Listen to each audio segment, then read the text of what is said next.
देखु 7 तारिख दिन पुरी राजभवन ठारे घटिता घटना जहाँ सोशल मीडिया हो बा किछिटा नेशनल चैनल रे मध्य ये कथा रिपोर्ट करा जाइछि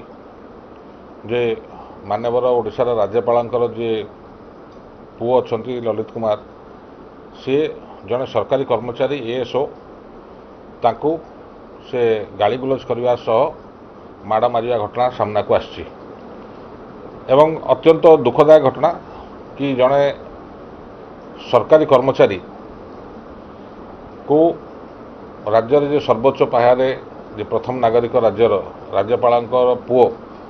एभली आचरण करी गोटे सरकारी अफिसर को अत्यंत निंदनीय और दुखदायक। एटी कथा होची ओडिशार माननीय मुख्यमंत्री होउचंती जीए विभाग मुख्यमंत्री एवं गृह विभाग मंत्री एवं से खुद मुख्यमंत्री निजे एवं निर्वाचन ठू आरंभ करी निर्वाचन पर्यंत बहुत कथा न्याय कथा कही आछंती साधारण लोक कथा बुझे बोली कही आछंती। मोर आपण जरिया माननीय मुख्यमंत्री को निवेदन हम जेहेतु से गृह और जीए डिपार्टमेंटर मंत्री कि तांकर अधीनस्थ जन कर्मचारी राज्य सरकार कर्मचारी एएसओ असिस्टेंट सेक्शन ऑफिसर से कार्यरत थिले माननीय जिला राज्यपाल पुरी भवन रे एवं ताकू डाकी जो भाव में तांका पुओ असल्ट करछंती से संक्रांत रे से पुरी थाना रे एतला दैछंती मानवाधिकार कमिशन मध्य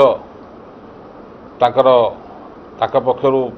याचिका दायर कराई सी भी ताकू ग्रहण करी ता रिसीप्टा मध्य दैछंती 7 तारिख रु आज हो गला 13 तारिख ना ये संक्रांत एफआईआर देला परे पुलिस कौन पचरा उचरा कर ना से संक्रांत जा धारावाहिक कार्यक्रम हवा कथा विधिवत कार्यक्रम हवा कथा पुलिस तरफ सेटा मध्य करा जाई नाही। या पछरे कारण कौन एवं रहस्य कौन जो कथा आपण मत टिके आगु पचारे ब्राह्मण पुओ माकड़ माइले दोष नाई जदि राज्यपाल सुपुत्र जदि सरकारी कर्मचारी को एभली भाव में दुर्व्यवहार करेंगे आक्रमण करेंगे मारधर करेंगे एवं तांको जदि राज्य सरकार शास्ति दे पारिबो नाही जो कथा कहूँ ओडिशार जनसाधारण को न्याय दिज्व एटा केदूर शाणित हम और केदूर या लोक विश्वास करेंगे सरकारी कर्मचारी सरकार को विश्वास करेंगे एक प्रश्नवाची। विभिन्न समय आम राजनीतिक दल मैंने आम कर्मकर्ता माने ब्लॉक स्तर तो हो कि तहसिल हो कि जिला स्तर में अनेक समय सरकारी ऑफिसर सांगे तेरीमेरी होता है किंतु दृष्टांतमूलक भाव में जेबे भी एभली घटना घटी चाहे जिलापाल हूँ चाहे एसपी हूँ तत्कालीन मुख्यमंत्री हूँ सबुबले विहित कार्यानुष्ठान ग्रहण करा जायछि किंतु अद्यावधि सरकार ये घटनावली उपर चुप कहीं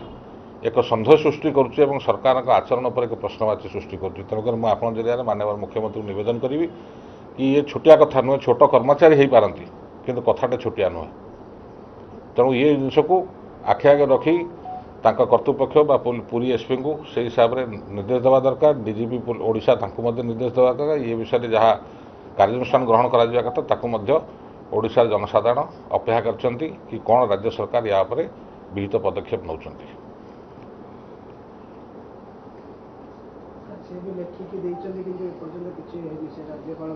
मु तो सही कथा कहूँ कि से तो एफआईआर देखते पुलिस एपन डाकिले कि आलोचना कले कि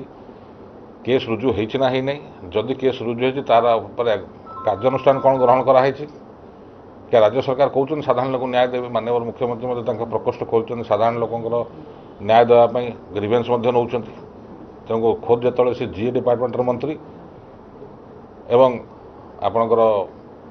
गृहमंत्री से तेणुक आपण जरिया अनुरोध कि पुलिस महानिर्देशक जी अच्छा आपण पुरी एसपी जी अच्छा डायरेक्शन दिंतु ये विषय कौन कार्यानुष्ठान ग्रहण कले सेटा गणमाध्यम माध्यम ओडिशा जनसाधारण को जनातु।